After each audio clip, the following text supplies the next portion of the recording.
Guk Txanogorritxo eta baso magikoaren historia kontatuko dizuegu.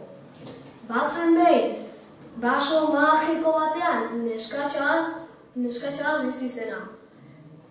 Bere etxeak osoki eginda zegoen, eta horregatik Txanogorritxo oso potola zegoen.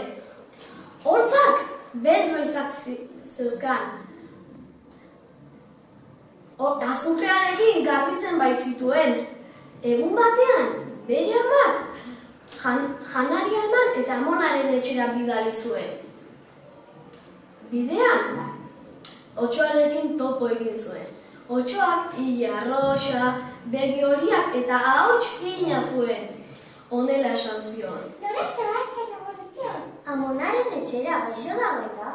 Lasterketa bat egingo dugu. Ni bide luzetik joango naiz. Bale. Otsoak bide luzetik joan zen. Baina Txanogorritxo hain gizena zegoen, otsoa lehenago iritsi zen eta atea jo zuen. Tak, tak, tak! Nor da? Txanogorritxo naiz. Sartu. Amonak otsoa ikusi zuenean, segituan armarioan gorde zen.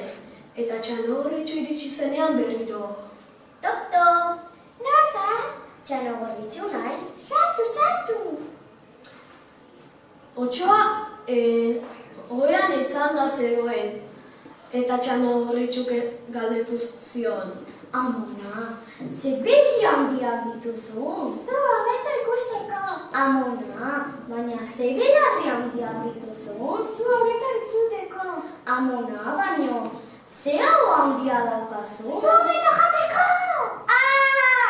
Eztariak Txanogorritxoren buia entzun da, segituan amonaren etxeran joan ziren.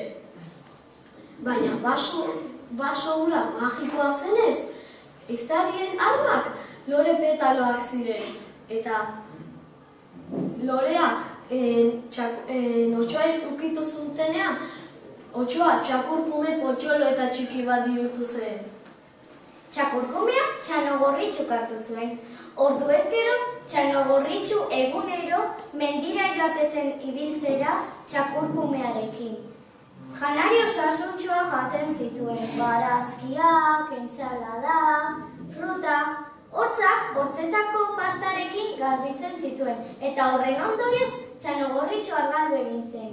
Otsoaren eskerrez eta baso magikoaren eskerrez Txanogorritxo beste bizimodu bat eduki zuen. Eta ara bazan edo ez bazan, sar dadila kalabazan eta atera dadila zizurki